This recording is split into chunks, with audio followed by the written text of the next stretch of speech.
Welcome to This Explainer. Today, we're going to unravel the mythic tragedy of the Witch of Izalith, the grotesque birth of the demon race, and, honestly, some of the most astonishing real-world development secrets behind the Chaos Flame.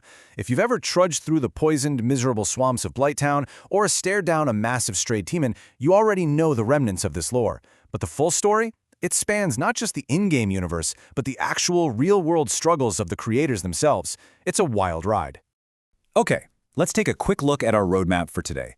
We'll be covering the witch's great mistake, the birth of the demons, survivors of the chaos, the dying demonic race, the developer's greatest regret, and finally, a new cycle of chaos. So let's just jump right into it. Section 1, The Witch's Great Mistake, the hubris that doomed Izalith.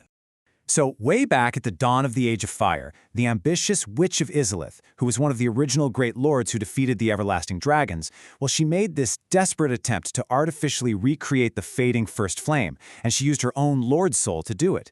But here's the thing, instead of replicating the First Flame's stable, life-giving warmth, which is normally fueled by humanity and souls, she accidentally created the Chaos Flame. This was an unstable fire that brought sheer mutation. It completely consumed its creator, turning her into that monstrous, lignified seedbed we know as the Bed of Chaos. So instead of a warm, comforting hearth, it became an absolute engine of agonizing chaos. Which brings us to Section 2, Birth of the Demons, a new grotesque society. Now, this horrifying new flame didn't just consume the witch, it literally birthed an entirely new race into the world. At the dawn of chaos, these early beings weren't just mindless beasts, they actually established a full-on society of fire priests, and this led directly to the Age of War where they battled Lord Gwyn's Silver Knights. That conflict was so fierce, by the way, that it charred the knights' weapons and armor pitch black. Eventually, if we jump to the era of Dark Souls 1, the chosen undead destroys the Bed of Chaos, which is their primary source of life, and because of that, by Dark Souls 3, we see the truly tragic result, the demon race facing near total extinction. Moving on to Section 3. Survivors of the Chaos, the tragic daughters of Izalith. Now, not everyone in Izalith was instantly consumed by the flame, though, honestly, their fates were still deeply tragic. Take her youngest son, for example. He was given a magical ring to ease his lava sores, but he dropped it and mutated into the agonized behemoth known as the Ceaseless Discharge, literally the very first demon. Then you have two of her daughters, Quelana and the Fair Lady. They escaped with their minds mostly intact, sure, but their lower halves were horribly mutated into giant demonic spiders. The Fair Lady actually absorbs toxic blight pus just to comfort the infected, which leaves her incredibly sickly and blind. And finally, there's Quelana. She is the only one who escaped entirely unmutated. She retained her humanity, wandered in exile, and eventually taught the art of pyromancy to humanity. Why? Because she was hoping they could learn to fear and actually control the flame that her mother couldn't. But you know, the tragedy gets even deeper. Quelana's sickly sister essentially became a miniature seedbed herself. Think about this terrifying parasitic life cycle she unintentionally fostered. Devoted infected humans known as the egg-burdened incubate these vile maggots. Those maggots then hatch into giant mosquitoes that completely plague the swamps, and ultimately they evolve into crag spiders. Those are the horrifying, fire-breathing insectoid demons with actual human hands. It's really a grotesque echo of her mother's original mistake, essentially using humanity as fertilizer to spawn new, lesser demonic life. All right, Section 4. The dying demonic race, fading embers across eras. So, without the Bed of Chaos constantly spawning them, the demons completely lose their life source and begin a tragic, downward decline. In Dark Souls 1, you can see they're an active menace. They're thriving in the ruins, actively spawning. But by Dark Souls 2, they're contained completely underground, held back only because the noble Ivory King sacrificed himself to build the frozen city of Elium Lois directly on top of the old chaos, just to freeze it. And then, by Dark Souls 3, man, it's just incredibly sad. They are near extinction.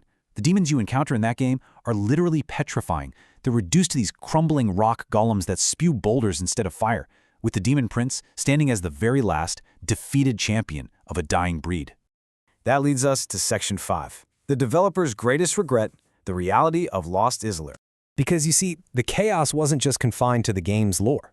The Bed of Chaos is infamous among players as this incredibly frustrating puzzle-like boss encounter. And the reality behind it? The developers simply hit a massive creative wall and ran out of time. They had these grand ambitions, they even planned for a mobile, fully animated boss, but tight deadlines forced them to implement a static and honestly deeply flawed encounter. It was such a frantic scramble that intended bosses for this area, like the old Demon King, actually had to be pushed all the way to Dark Souls 3 just to make it into the series. And series creator Hidetaka Miyazaki doesn't hide from this at all. In a remarkably candid interview, he stated outright, "I'd have to say that my greatest regret is the Bed of Chaos. It exposed a real problem in our production method. The artists worked so hard, but they just couldn't find a common goal when things started going wrong. So the real-world production of Izalith completely collapsed, which quite poetically perfectly mirrors the lore of Izalith collapsing under the witch's misguided ambition." And finally, Section 6, a new cycle of chaos, recontextualizing the lore.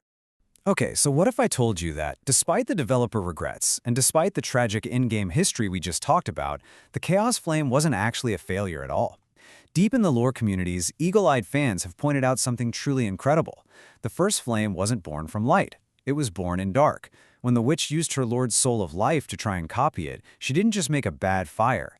The Chaos Flame was simply the dark parallel to the first flame. It didn't fail. It successfully started its own entirely distinct natural cycle.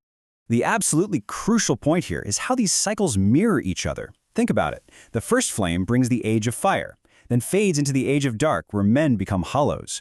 Now consider the Chaos Flame. It brings the age of chaos where demons thrive. Then, exactly like the first flame, it begins to fade. But it doesn't lead to dark, it leads to the age of the deep, where demons naturally perish and oceanic monstrosities rise up to replace them. So, the demons dying out in Dark Souls 3. It isn't a tragic end at all. It's just a natural shifting of the seasons. The fiery horrors are simply making way for the abyssal horrors of the deep. And this brilliantly ties everything in the late-game lore together. The deep was originally described as peaceful before filling with horrors, just like a fading flame. It's exactly why the villain Aldrich is obsessively devouring gods. He's preparing for this inevitable age of the deep sea. And remember the mysterious profane flame found in Dark Souls 3? Well, the theory suggests that this everlasting, darkness-fueled fire is actually the remaining ember of the Chaos Flame. It's hiding deep underground, surviving the coming oceanic age of the deep, just waiting for the exact right moment to boil the seas and rebirth the demons all over again. Which brings us to our final thought. As you reflect on the incredible narrative and meta-narrative of this explainer, I'll leave you with this question. Was the Witch of Izalith's greatest mistake actually the ultimate failsafe? Did her absolute hubris inadvertently create a parallel cycle of chaos and the deep, one that is destined to survive long after the first flame finally sputters out and dies?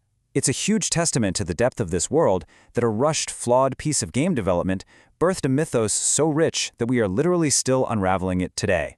Keep questioning, keep exploring, and hey, thanks for joining me for this explainer.